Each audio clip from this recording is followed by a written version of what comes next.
Hello good evening साथीभाइ। अब आज भन्ने चाहिँ गोठमा जाँदैछु। बेलुकाको ड्युटी, गाईलाई दाना घाँस दुध्नु पर्छ। त्यही गर्न आफू मात्र खाएर भएन, डोरीले बाँधेर पालेको वस्तु त्यसलाई पनि त केयर गर्नै पर्छ साथी हो।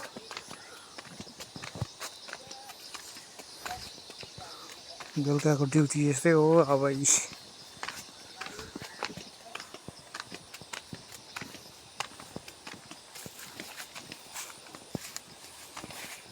पारी पेसोक कमानको नजारा हेर्नुहोस्, कस्तो दामी चियापत्ती थियो पहिला।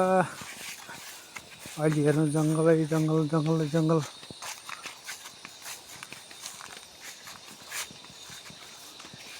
जङ्गली जनावरहरू फैलिएर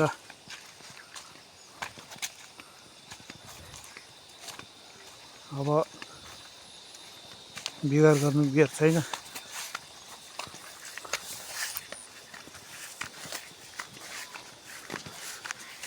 छिटै बिगार्छु निङ्गुरे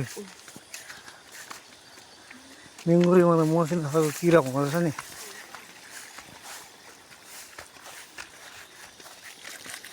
यो धान पनि गोडेर सकेछ क्या हो।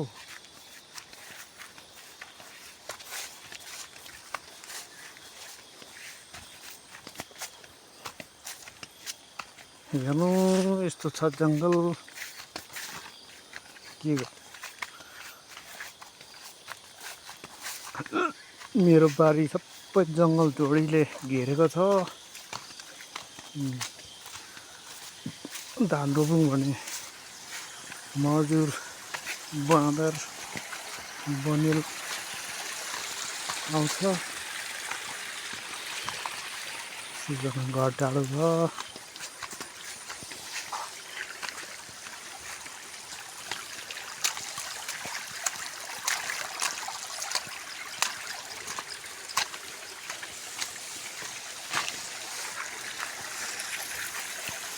घाँस काट्दै रहेछ आज बुढियाले। अन्त यो पटेर घारी कसैले काट्ने होइन? अन्त भ्याएको भए त साँपको डर हुनु, दारुलाको। ल त आजलाई ल भारी लगाऊ त, भारी लगाऊ, म बोकिदिइहाल्छु घाँस।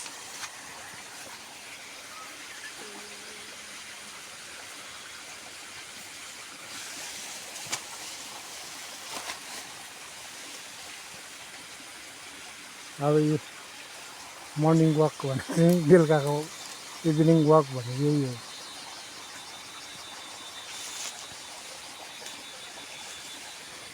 डरलाग्दो छ। सेवा से पाओगे पार भनेको यही हो। हाम्रो सेवा गौ मातालाई खाना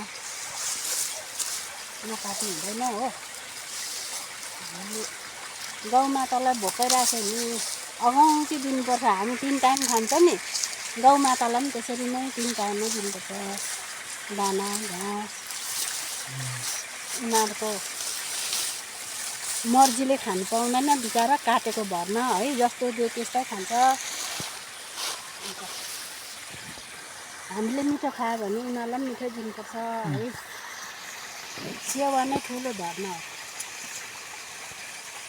घाँस काट्नु पाएन भने त म त भात खानु मन लाग्दैन ल है। गाइस, तपाईँहरू पनि साथीभाइ दाजुभाइ दिदीबहिनीहरू पनि यसरी नै गौ माताको सेवा गर्नुहोला है। गौ माता पाल्यो भने दुध खानु पाइयो, मुही खानु पाइयो। नरुवाउनु, गाई मातालाई नहिर्काउनु, नमिठो नबोल्नु है। घाँस दाना दिनु पऱ्यो भनेर, घाँस काट्नु पऱ्यो भनेर चाहिँ दुःख मान्नु हुँदैन है। उनीहरूलाई बाँधेर राखेपछि उनीहरूलाई खानु पनि राम्रोसँगले दिनुपर्छ है। त्यसो भन्दै आजको भिडियो यतिमै राखेँ। ल साथीभाइ हो छ्याछालो विशेष कुरा त के भने नि आज बाउको मुख हेर्ने दिन तपाईँहरूले बाउको मुख हेर्नुभयो कि भएन मैले त देखिनँ है बाबालाई सधैँ खुसी राख्नु धेर पर्दैन अलिकति एक मुठी बनाएर देऊ खुसी हुन्छ म त आज त्यति नै हो हिजै माइत गएको थिएँ है मेरो पनि आमा मात्रै छ बाबा हुनुहुन्न बाबा त बित्नु भयो होइन बाबालाई पनि धेरै आप्पालाई पनि मैले धेरै मिस गरेको छु होइन आप्पा खस्नु भएको धेरै भयो 15-16 वर्ष भयो है आमा मात्रै हुनुहुन्छ अब दुईजनालाई नै मिस गरेको छु है आमालाई त भेटेर बिहान आएको है आएर चाहिँ आफ्नो ड्युटी चाहिँ गर्दैछु है